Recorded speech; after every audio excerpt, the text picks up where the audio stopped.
Bien, donc on termine toujours sur la détermination du voisinage ou bien l'ensemble des points voisins candidates. Donc habituellement, chaque solution candidate a plus d'une solution voisine, comme on l'a remarqué ici. Donc la solution, c'est-à-dire ici c'est la solution actuelle, elle a plusieurs voisins candidats. Ok, donc le choix de celle vers laquelle se déplacer est pris en utilisant seulement l'information sur les solutions voisines de la solution courante. D'où le terme de la recherche locale. Donc une recherche locale, c'est-à-dire le nom de la recherche locale, vient du fait qu'on prend le point courant et on essaie c'est-à-dire de se déplacer localement, déterminer un espace local, c'est-à-dire pas tout l'espace global. On détermine que l'espace local parce que l'espace global, il est volumineux, il est très volumineux. Donc si on va considérer d'une seule fois l'espace global, ça va être très coûteux sur le plan temps et sur le plan même donné. Donc ici, vous voyez qu'elle est locale, c'est-à-dire le déplacement, il est pris sous-ensemble par sous-ensemble. Donc on détermine les voisins candidats et on se déplace. Bien, donc on a, d'où le terme de la recherche locale. Donc, maintenant, la question qui se pose, comment déterminer cet ensemble de voisins? Pourquoi j'ai pris ici, pour par exemple le point initial x0, j'ai pris 1, 2, 3, 4, 5, 6 voisins.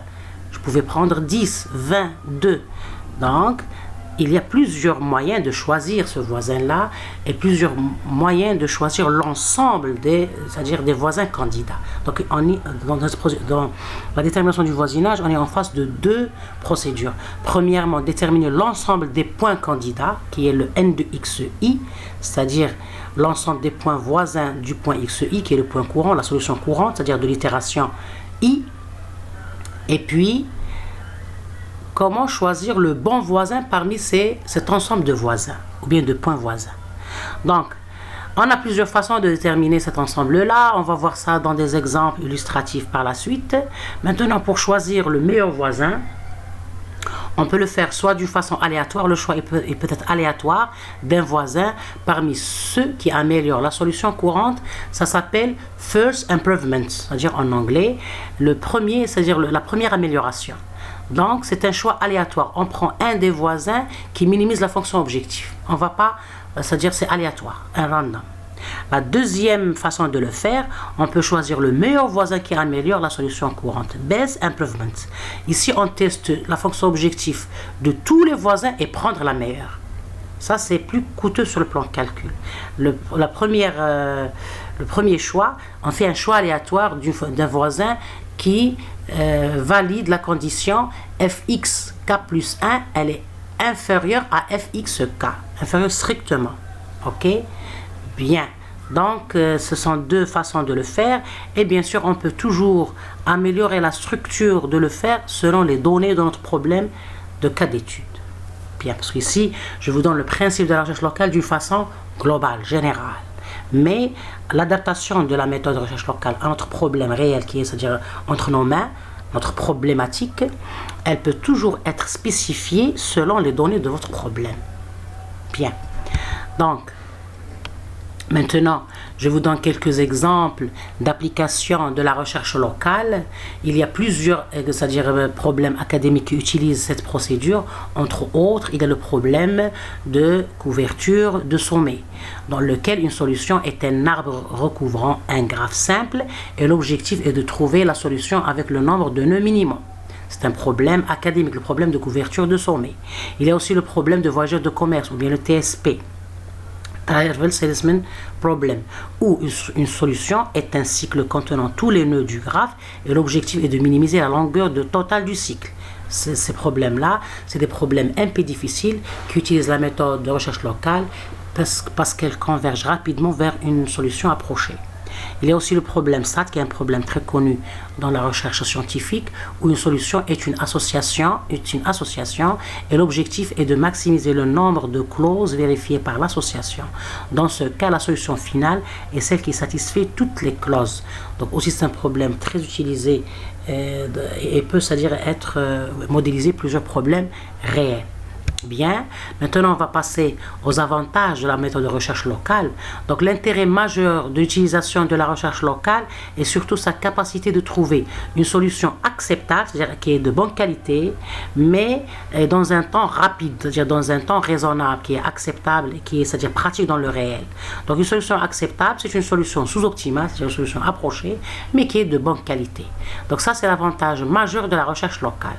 Donc on peut toujours, il y a des méthodologies qui utilisent ce processus ou bien le principe de la recherche locale, mais avec des améliorations, c'est-à-dire pour des améliorations dans le but de rendre l'algorithme plus convergent et plus robuste. Donc une solution, donc c'est ça l'intérêt majeur. Maintenant, les inconvénients de la recherche locale, le principal défaut de la méthode de recherche locale ici plutôt, parce que la méthode de descente, c'est un cas particulier de la recherche locale, donc de recherche locale, ok, et son arrêt au premier minimum local rencontré. Donc, le principal défaut des méthodes de la recherche locale, parce que je vais revenir par la suite aux méthodes de descente. Recherche locale. Ici, je suis en train d'expliquer le principe général de la méthode de recherche locale. Ok? Donc, le majeur problème, ou bien le principal défaut, ou bien inconvénient de la méthode de recherche locale est son arrêt au premier minimum local rencontré. Donc, elle est généralement piégée par le premier minimum local. Et c'est un problème auquel on doit, c'est-à-dire, on doit affronter pour pouvoir se déplacer vers l'espace de recherche, vers une solution meilleure. Parce que le minimum local, ça reste toujours une solution approchée qui peut être très loin de la solution réelle. Et puis, on a le principal aussi défaut et le fait qu'elle s'arrête, toujours c'est la même chose, c'est-à-dire au premier, bon, ici c'est une redondance. Donc, et puis aussi, elle ne garantit pas la solution optimale, c'est-à-dire elle donne une solution sous-optimale. Donc ici, je me suis répété, donc je vais enlever cette partie-là. Et ici, elle ne garantit pas une solution optimale, c'est-à-dire, ça revient à dire, sa solution, elle est solution sous-optimale ou bien solution sous-optimale, ou on appelle ça solution approchée. Ok, très bien. Donc, ce sont les deux inconvénients principaux de la méthode de recherche locale qui ont été améliorés dans d'autres techniques heuristiques et méta-heuristiques de l'optimisation, comme la méthode recueil simulé, la méthode tabou, les méthodes évolutionnistes, ainsi de suite. Bien. Donc maintenant, on entame la recherche locale et la méthode de descente. C'est ça, c'est-à-dire j'ai commencé par expliquer le principe général de la recherche locale pour vous montrer, c'est-à-dire pour arriver à une des méthodes les plus utilisées de la méthode locale, qui est les méthodes de descente. D'accord? Donc, en recherche locale, on cite deux types d'heuristiques qui sont principalement utilisés. Il y a deux grandes catégories d'heuristiques utilisées, c'est-à-dire qui utilisent le principe de la recherche locale. Il y a les heuristiques de construction ou bien les heuristiques constructives, par exemple les méthodes Glouton, l'algorithme Glouton, qui construisent itérativement une solution. Et il y a une autre catégorie, c'est les heuristiques de descente, qui, à partir d'une solution donnée, cherchent un optimum local, la meilleure solution possible, bien sûr dans un délai de temps raisonnable. Donc la méthode de recherche locale la plus simple est probablement la méthode de descente, ou bien en anglais descent method. Donc vous voyez que la recherche locale, c'est un principe général, on a vu son processus, on a vu sa topologie. Maintenant, parmi les méthodes les plus utilisées, même actuellement, surtout en IA, en intelligence artificielle, c'est les méthodes de descente. Ok? Donc, et entre autres, parmi les méthodes de descente, on va voir la méthode de gradient, de descente de gradient. Maintenant, on va parler premièrement, donc on est en train d'expliquer les principes d'une façon successive, d'accord? Bien d'une façon progressive. On a parlé de la recherche locale qui est à la base, c'est-à-dire dont le principe est à la base de toute méthode de descente. Puis on va parler des principes de la méthode de descente d'une façon générale. Et puis on va arriver vers la méthode de descente de gradient qui est une des méthodes de descente, c'est-à-dire qui appartient à un nom, c'est-à-dire qui fait partie des différentes méthodes de descente qui existent, mais qui est la plus utilisée, surtout en IA. Ok. Donc en général, les méthodes de descente sont, c'est-à-dire les méthodes les plus simples et les plus utilisées.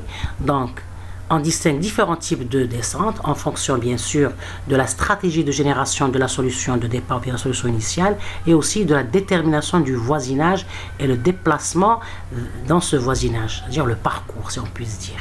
Donc par exemple la méthode